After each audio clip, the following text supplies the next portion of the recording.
YouTube fam, Fat Man Zoom here. Good morning. Pre-market. Guys, we're going to look at yesterday's watch list. I'm going to give you 3 stocks I'm watching today, maybe more, who knows.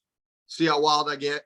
But more importantly, I want to talk about the next generation of retail 2.0, and a couple stocks that you need to consider that are making big changes and shifting the way they look at the traditional brick and mortar. But first, let's jump right in. Let's look at the stocks from yesterday, and then we'll get into the stocks from today. If you haven't been here before, I'm Fat Man Zoom. Make sure you like and subscribe for content that I put out every day. Looking real quick, pre-market. If you look at this Webull platform, the right-hand side, it'll show our pre-market numbers. The SPYs and Qs are down. Yesterday was a great day overall. So today, I fully expect, or I wouldn't be surprised if it stays red a little bit. But as we're looking at the stocks we looked at yesterday, Etsy, this third column here, Etsy was up 5.5. Penn had a move 4% off of New York, officially legalizing sports betting. Alibaba had a decent move, but pretty much gave it back around support pre-market. We talked about ASO. It got an initiation later in the day. It's up 7% pre-market. I'm not too worried about the fact. Let me switch over actually to this screen. It's probably a better view. Daily watch list.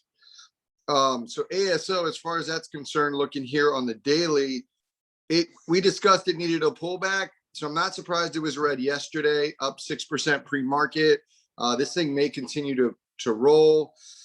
Twitter had a really good day yesterday. The run continues. Pullback needed. Clover, guys, you know how much I love Clover. Clover averages about 4.5 million in volume on a 10-day average. And I think it had something like nearly 70 million shares of volume yesterday, which was insane. The CMS announced a contract with 10 states for Clover. So it went off. We've been waiting for it, but the move has just begun in my opinion. It moved over 20% yesterday. I said this in our live stream over at Own the Chaos, that today would probably be profit-taking day. So I wouldn't be surprised if a little bit of a pullback. I'm going to see if it tests $8. I would be surprised if it goes below 8 or ends the day below 8. So those are what happened yesterday. Today, the ones I'm interested in, Retail 2.0. Let me get a apparel stock out of the way. I want to bring this new stock to your attention. CROX. CROX is making a strong marketing push aimed at the younger demographic. I think that you're going to see more and more of it on social media, e-commerce push. They already have a huge presence in hospitality and the medical field, healthcare. I think more and more mainstream this becomes. It looks like they're expanding their product lines. So I'm actually really excited about CROX, and I like the future prospects of it. One to potentially keep an eye on, and the chart certainly looks beautiful. I mean, it looks absolutely beautiful. So don't discount don't discount CROX in the grand scheme of things. Retail 2.0. Let me stop sharing my screen for a second before we get into the charts. The big question happens is with this e-commerce push and people moving to e-commerce, is there a need for brick and mortar? Is there a need for such big brick and mortar?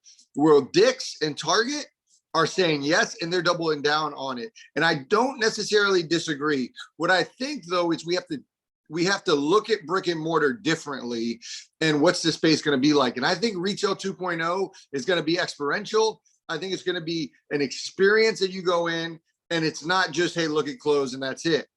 Bonobos did this very early on where they had style shops. You wouldn't leave with a piece of clothing. You would try it on, you'd feel it, you'd touch it, but they would order it right there. And that allowed them to keep minimal inventory, allowed them to keep their stores smaller, so leases were lower, and then they just shipped it to you, push e-commerce, right? And so I like that idea, but what Dick's is doing is Dick's just is launching today what they call the House of Sport, and it's in New York, Rochester, New York, about 100,000 square feet, I believe, and it's an experience. It sounds really cool. Think about batting cages, golf bays, driving ranges, rock climbing walls. It has all of these. It has a juice shop, all these cool experiences where it's almost like a mini mall inside. I'm interested to see what it's like. You know, Nordstrom tried to do something with their cafes, but not to this extent. I love this idea. I don't know if it'll necessarily work, but they're trying to evolve the brand. I think it's smart, and I like Dick's because of this. Target is doing something similar, probably a little bit more high end, where they're partnering with Ulta to create a little mini shop there, Apple, a little mini shop there. So it's a little bit more of an experience with partner brands. Dick's probably has higher upside because they don't have to give as big of a cut, because these are the things they're building.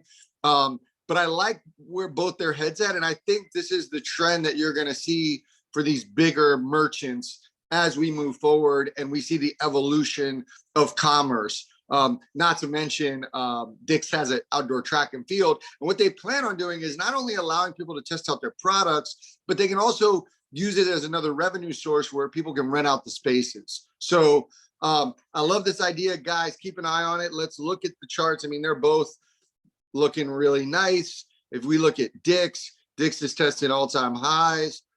I mean, this is a beautiful chart.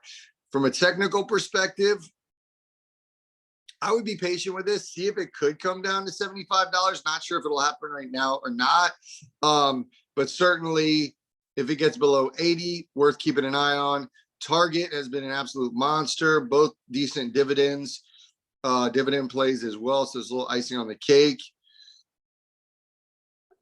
Target, if it gets below 200, would be worth starting a position. If for some reason there's a nice dip and you can get it back at 175, I'd be all in on this stock, looking really good. Guys, those are the stocks we're watching today. Remember, retail 2.0, don't sleep on it. Like and subscribe. Coming out with another video later in the day. I'll see you in the next one. Fat Man Zoom is out. Peace.